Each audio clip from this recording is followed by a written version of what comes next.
आज आम्ही सर्व पदाधिकारी मिळून गव्हर्नर साहेबांची भेट घेतली।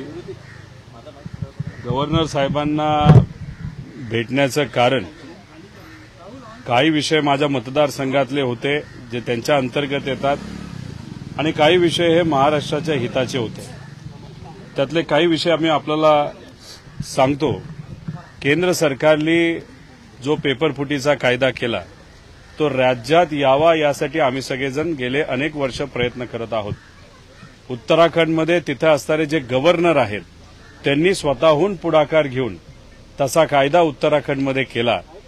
त्याच धर्तीवर या अधिवेशनामध्ये गव्हर्नर साहेबांनीच पुढाकार आता कुठेतरी घेतला पाहिजे, नाहीतर राज्य सरकारला आदेश दिले पाहिजे पेपरफुटीवर कायदा लवकरात लवकर करण्यासाठी। ही विनंती आदरणीय गव्हर्नर साहेबांना तिथं केली। त्याच्याचबरोबर तुम्ही जर बघितलं असेल तर गव्हर्नर साहेबांचं जे गेलं भाषण होतं त्या भाषणामध्ये तिथं विविध महामंडळ हे करावीत असे आदेश त्यांनी राज्य सरकारला दिले होते, ज्याच्यामध्ये विविध समाजनिहाय हे महामंडळ तिथं शासनाने करावे असं सांगितलं। खरं पण शासनाने ते महामंडळ केली, पण त्याला फक्त 5 कोटीचा निधी गेल्या अधिवेशनामध्ये दिला, पण तिथं कुठेही मनुष्यबळ दिलं गेलं नव्हतं।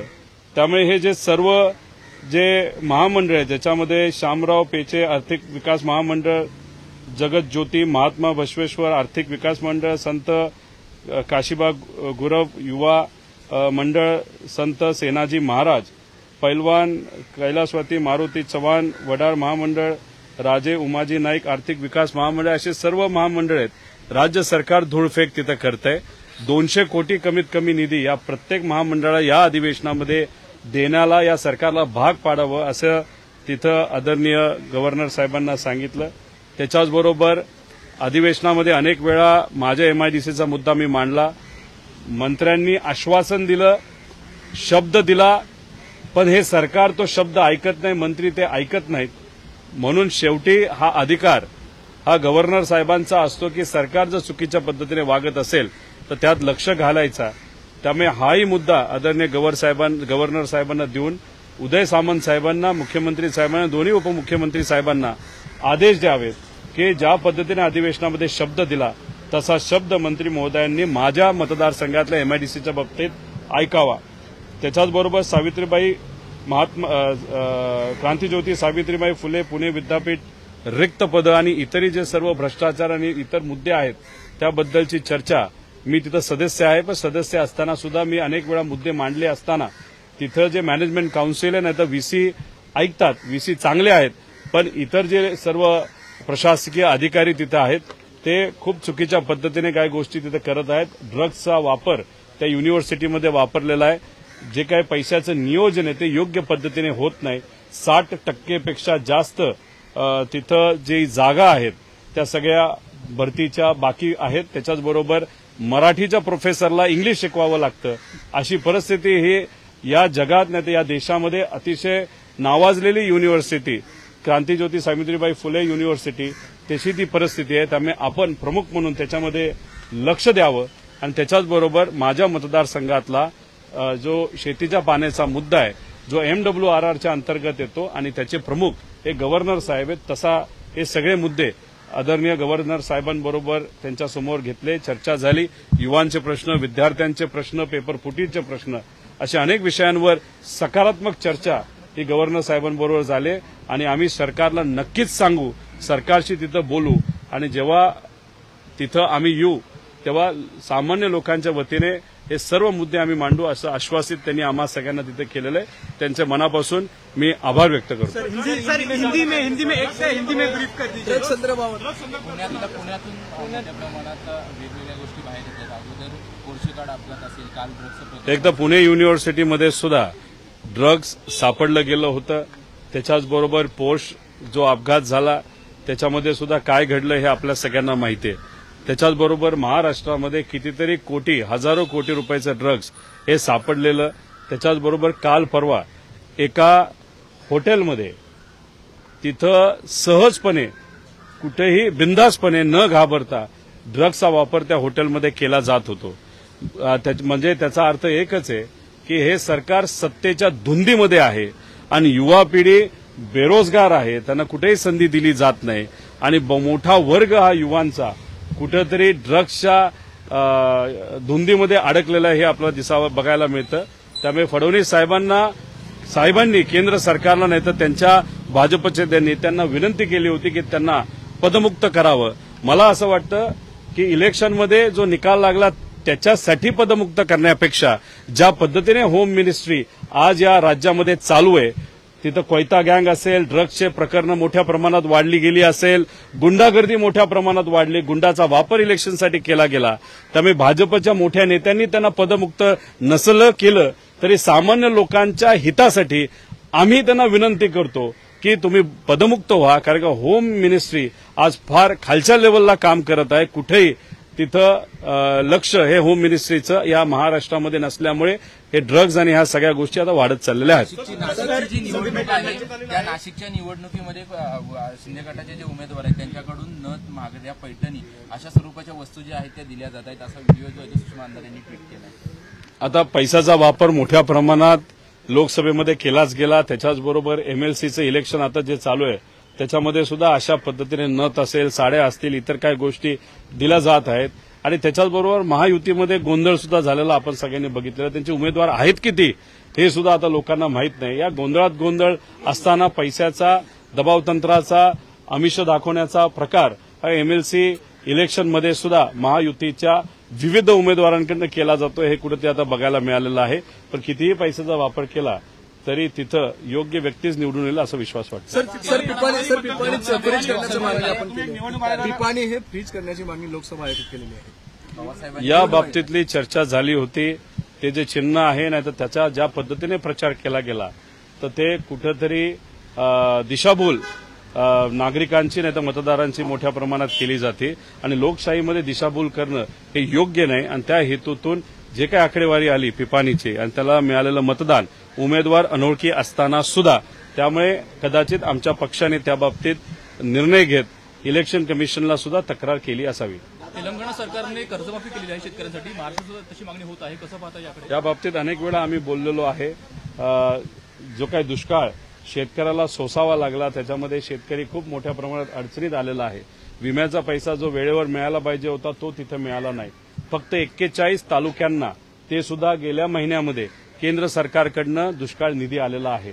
राज्य सरकारने ₹1 निधी तिथं दिला गेला नाही आणि अशा सगळ्या परिस्थितीमध्ये आज शेतकरी खूप मोठ्या अडचणीत अडकलेला आहे आणि अशा परिस्थितीमध्ये या अधिवेशनामध्ये सरकारकडनं कर्जमाफी ही झालीच पाहिजे अशी मागणी आम्ही सर्व विरोधात असणारे जे सर्व पक्ष आहेत ते नक्कीच या सरकारमध्ये करणार आहोत. जरांगे पाटलांनी मागणी केली आहे की ज्यांचं मुस्लिम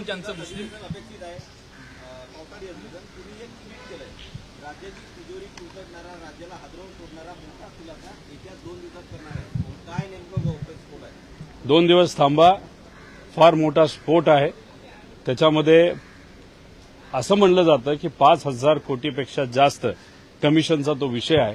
फक्त 2 दिवस थांबा. त्याबाबतीत ती डिटेल ट्विट मी नक्कीच करेन. कंत्राटदारांसंदर्भात तुम्ही ट्विट केलंय. कंत्राटदारांनी 60,000 कोटी रुपये अशी कामं या राज्य सरकारने कॉन्ट्रॅक्टरला दिलेली आहेत आणि देय रक्कम आपण आता जर बघितली तर 20,000 कोटीच्या आसपास आहे. कॉन्ट्रॅक्टरला वेळेवर पैसा मिळत नाही आणि त्याच्यामुळे कामं पूर्ण होत नाहीत. अनेक रोड हे खोदले गेले, कामं पूर्ण नसताना तिथं ऍक्सिडेंट मोठ्या प्रमाणात होत आहेत. बिल्डिंग अपुऱ्या आहेत. माझ्या मतदारसंघामध्ये तीच परिस्थिती, बाहेर तशीच परिस्थिती आहे.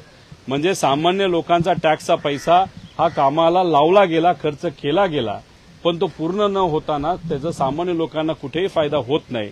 आणि पैसे मिळवण्यासाठी अशी आता चर्चा सुरू झालेली आहे की तू आज आम्हाला भेट, जो काय टक्केवारी द्यायची दे आणि तुझे पैसे घेऊन जा, अशी काही गोष्टी आता सुरू झालेल्या आहेत. अशा परिस्थितीमध्ये आम्हाला असं कळतंय की या अधिवेशनामध्ये आमदारांना खुश करण्यासाठी, आणि हे महायुतीचं शेवटचं अधिवेशन आहे, परत 2024ला परत काय ते सत्तेत येणार नाहीत, या दृष्टिकोनातून कदाचित कमिशनसाठी आणि आमदारांना खुश करण्यासाठी खूप मोठा निधी हा या अधिवेशनामध्ये सत्तेत असणाऱ्या आमदारांना दिला जाईल अशी चर्चा आहे. आमचं एकच मत आहे, आधीच्या सगळ्या गोष्टी अपुऱ्या असताना तुम्ही अतिरिक्त पैसा नवीन गोष्टींना का देताय? ज्या अपुऱ्या गोष्टी त्या पूर्ण करा आणि मग राहिलेल्या नवीन गोष्टींसाठी तुम्ही निधी दिला गेला पाहिजे असं आमचं मत काही आहे. नेते पक्षाच्या वाटेवर आहेत. कोल्हापूरमधून देखील काही नेते आपल्या पक्षामध्ये पक्षप्रवेश करणार आहे. तुम्ही निवडणूक झाल्यापासून वारंवार असं वक्तव्य करताय. कधी मुहूर्त हे होणार आहे काय? आमदार तसे बघितले तर फार हुशार दिसत आहेत. या अधिवेशनासाठी अनेक आमदार थांबा असं म्हणतायत. थांबण्याचं कारण कदाचित त्यांच्या मनामध्ये असं असावं की या अधिवेशनामध्ये निधी घ्यायचा, अधिवेशन होऊन द्यायचं आणि मग कुठेतरी परत यायचं. पण कोणाला घ्यायचं कोणाला नाही घ्यायचं शेवटी हे पवार साहेब आणि जयंत पाटील साहेब तिथे ठरवणार आहेत. योग्य व्यक्तींना कदाचित घेतलं जाईल आणि ज्या लोकांनी चुकीच्या पद्धतीने तिथं राजकारण केलं असेल, नाही तर साहेबांच्या विरोधात एखादं घोषणा केली असेल, नाही तर वक्तव्य केलं असेल, तर त्या लोकांना कदाचित पक्ष घेणार नाही. पण निर्णय पूर्णपणे पवार साहेब आणि जयंत पाटील साहेब तिथे घेतील. मनोज जरांगे पाटील यांनी नवीन मागणी केलेली आहे. आणि राष्ट्रवादी शरद पवार गटाने उभाटाला बांबू लावलाय आणि त्याचा त्रास उभाटाला होतोय असा संजय शिरसाट यांनी आरोप केला. संजय शिरसाटांची खूप मोठी अडचण झालेली आहे. 2.5 वर्ष झालं त्यांनी कपडे शिवलेले, जॅकेट शिवलेलं आहे, पण त्यांना मंत्रीपद मिळत नाहीये. आणि त्याच्यामुळे त्यांचं होतं असं आहे की कधी कधी ते काय बोलतात याच्यावर त्यांचा कंट्रोलच राहत नाही. महायुतीमध्ये आज किती अडचणी येते हे आपल्या सगळ्यांना तिथं माहिती आहे. त्यामुळे त्यांनीच महायुतीमध्ये कुणी कोणाचा आणि कोणासाठी बांबूचा वापर केला याचा एक खोलात जाऊन अभ्यास करण्याची जरूरत आहे. तुम्ही त्यांचे जे काही लोकसभेचे सीट आहे जिथं कुठं पडले असतील ते का पडले, कोणामुळे पडले याचा अभ्यास तिथं करावा. मग कदाचित तेच स्वतः हातामध्ये बांबू घेतील आणि पुढे काय करायचं ते तिथं करतील. पण काही झालं तर लोकशाहीमध्ये महायुतीच्या नेत्यांनी पैशाचा, गुंडाचा वापर केला तरी लोकशाही स्वरूपी बांबू सामान्य लोकांनी हातात घेऊन महायुतींना घरी बसवलेलं आपण सगळ्यांनी बघितलेलं आहे. देशात सर्वात कमी दूध दर महाराष्ट्रामध्ये आहे. अधिवेशनामध्ये दूध दर आमदारांना मोठ्या प्रमाणात निधी मिळू शकतो सर, आहे असं बघितलं. कसं पाहता या संपूर्ण प्रश्नाकडे? जेव्हा दुष्काळ असतो नाही तर शेती अडचणीत येते तेव्हा दूध व्यवसाय शेतकऱ्याला सहकार्य करत असतो, नाही तर हातभार त्यांच्या कुटुंबाला, त्यांच्या परिवाराला तिथं दूध व्यवसाय हा देत असतो. पण ज्या दिवसापासून महायुतीचं सरकार या राज्यामध्ये आलंय त्या दिवसापासून दुधाचे भाव हे 23-24च्या पुढे कुठेही गेलेले नाहीत.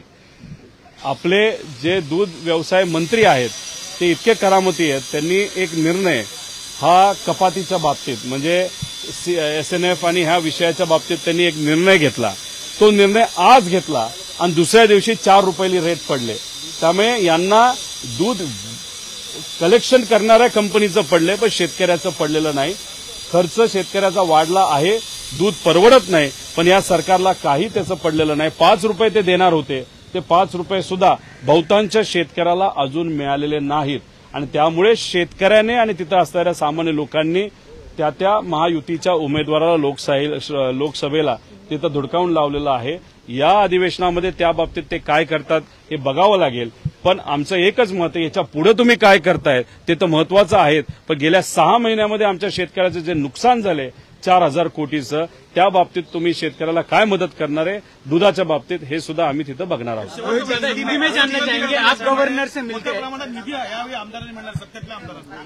सत्तेतल्या आमदारांना नक्कीच निधी मोठ्या प्रमाणात तिथं दिला जाईल. आणि सत्तेत असणारे आमदार ते आता महायुतीतले विविध घटक पक्षाचे आहेत, ते निधी घेतील आणि नंतर उद्या जाऊन महायुतीमध्ये राहतील का हाही प्रश्न तिथं निर्माण होणार आहे. पण हो, महायुतीच्या अनेक आमदारांना मोठ्या प्रमाणात निधी हा दिला जाणार आहे. पण आमचं एकच मत आहे की आधी जो निधी दिलाय त्याचीच कामं अपुरी आहेत, तीच कामं पूर्ण होत नाहीत, ती आधी पूर्ण तुम्ही करा आणि मग नवीन निधी तिथं द्या. ह्या सरकारला कुठे ते कळालेलं आहे, परत ते काय सत्तेत येत नाहीत. त्यामुळे तिजोरीत पैसा नसला तरी कदाचित ते लोन घेतील, पैसा खर्च करतील, कमिशन घेतील, आमदारांना खुश करतील आणि मग नंतर दुसऱ्या सरकारचं जे काय व्हायचं ते होऊ दे अशा हेतूतून कदाचित हे सरकारमध्ये असणारे नेते विचार करतात का काय असं आम्हाला वाटतंय. पण या बाबतीत आम्ही अधिवेशनात 100% बोलणार आहोत. रोहितजी, आप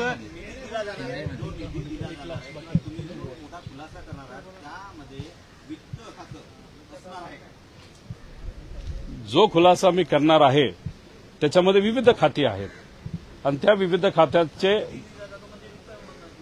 2 दिवस थांबा, पेशन्स ठेवा. जरांगे पाटील यांनी नवीन मागणी केलेली आहे. ज्या प्रकारे कुणबी नोंदी सापडतात त्यामध्ये मुस्लिमच्या नोंदी सापडतात त्यांना सुद्धा आरक्षण द्यावं अशी मागणी आता जरांगेंनी केलेली आहे. ते या स्टेटमेंटकडे खरं तर मी ते ऐकलेलं नाही, या बाबतीत बोलणं थोडंसं माझ्यासाठी अवघड आहे. पण माझं एकच मत आहे की राज्य सरकारने पुढाकार घेऊन महाराष्ट्राचे जे सर्व खासदार आहेत त्यांना एकत्रित करायला पाहिजे होते, एक बैठक घ्यायला पाहिजे होती. या 48 खासदारांना, ज्याच्यामध्ये महाविकास आघाडीचे 30-31 खासदार आहेत आणि जे राहिलेले खासदार महायुतीचे आहेत, त्यांनी एकत्रित बसून केंद्र सरकारकडे पार्लमेंटमध्ये 50% पुढे जाऊन मराठा समाजाला, तसंच लिंगायत समाज, धनगर समाज आणि मुस्लिम समाजाला आरक्षण देण्यात यावं यासाठी, आणि ते सुद्धा घटनादुरुस्ती करून जसं ईडब्ल्यूएस कोटा दिला, जे कोटा टिकू शकतं असं काहीतरी ती बैठक घ्यायला पाहिजे होती. पण त्यांनी घेतली नसली तरी आम्हाला महाविकास आघाडीच्या सर्व खासदारांवर विश्वास आहे.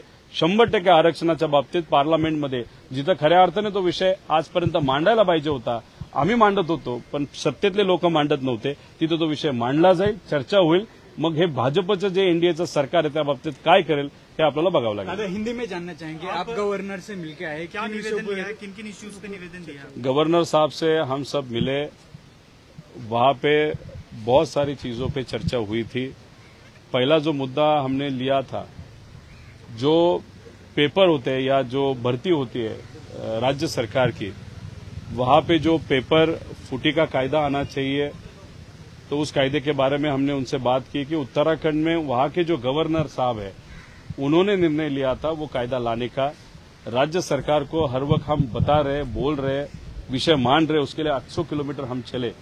फिर उसके बाद एक कमेटी फॉर्म की, लेकिन अभी तक महाराष्ट्र सरकार ने उस पर कायदा लाया नहीं गया था. तो अभी हम गवर्नर साहब को विनती की थी, ये सरकार कायदा शायद नहीं लाएगी, आप सरकार को कहिएगा कि ये जो केंद्र सरकार ने कायदा, केंद्र सरकार की जो परीक्षा है उसके लिए जो लाया गया है, वो महाराष्ट्र सरकार ने भी महाराष्ट्र की जो गवर्नमेंट भर्ती होती है उसके लिए कायदा लाना चाहिए. ये एक मुद्दा हमने लिया था. पुणे यूनिवर्सिटी में ड्रग्स का रैकेट है, वहां पे जो गलत चीजें वहां पे चल रही है, वहां पे जो वैकेंसीज है उसके कारण जो विद्यार्थियों को अड़चन आ रही है, उसके बारे में भी हमने वहां पे चर्चा की थी. मेरे कॉन्स्टिट्यूएंसी का पानी का विषय MWRR, ये जो इंस्टीट्यूट है, ऑर्गेनाइजेशन है, गवर्नर साहब के अंडर आती है, तो उसके बारे में चर्चा वहां पे हुई थी.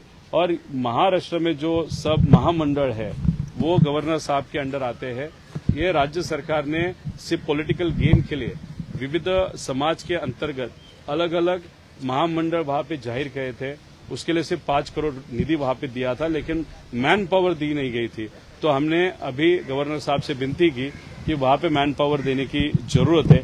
उस बारे में आप थोड़ा सरकार से बात कीजिएगा. और ये जो अभी अधिवेशन आने वाला है उसमें हर महामंडल को कम से कम 200 करोड़ का प्रोविजन वहां पे करना चाहिए. और उस समाज के जो युवा है उनको उस महामंडल से मदद होनी चाहिए. ये भी मुद्दा वहां पे हमने लिया था. ऐसे विविध मुद्दे पे हमारी चर्चा. और मेरे कॉन्स्टिट्यूएंसी का MIDC का जो विषय है, क्योंकि राज्य सरकार जब कम पड़ती है या अधिवेशन में एक आध मुद्दा जब आमदार वहां पे बोलता है या वहां पे प्रेजेंट करता है, उसमें सरकार अगर उसको पॉजिटिव उत्तर देती है, फिर भी सरकार उसके बारे में कुछ भी नहीं करती, तो फाइनल राइट्स ये गवर्नर साहब के पास होते हैं. तो गवर्नर साहब के यहाँ पे आके विनती की, मेरे कॉन्स्टिट्यूएंसी की MIDC का विषय आप ध्यान में लेते हुए वो आपके माध्यम से सॉल्व करने का आप प्रयास करें. रोहित जी, ये अभी ड्रग्स का मामला आपने बताया, अभी कल एक वीडियो वायरल हुआ है जिसमें 2 युवक जिस तरह से ड्रग कंज्यूम कर रहे हैं, कहीं ना कहीं लॉ एंड ऑर्डर सिचुएशन लेके स्पेसिफिकली टॉकिंग अबाउट पुणे और नागपुर, उस पर किसी बात की चर्चा हुई है और क्या हालात लगते हैं? उड़ता हुआ पंजाब जैसे है वैसे उड़ता हुआ पूना, उड़ता हुआ महाराष्ट्र की परिस्थिति आज है. ड्रग्स का इस्तेमाल युवा वर्ग बहुत ज्यादा परसेंटेज में करना चालू कर दिए.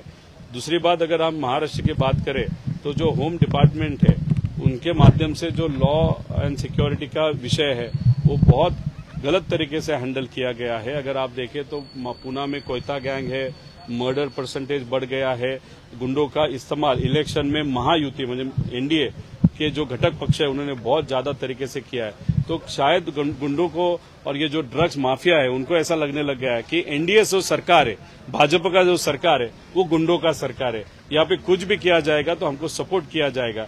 इसलिए ये जो सरकार है वो लोगों के हित का निर्णय न लेते हुए वो सिर्फ किसको मंत्री पद देना है, कौन सा पद लेना है, इसमें बिजी है.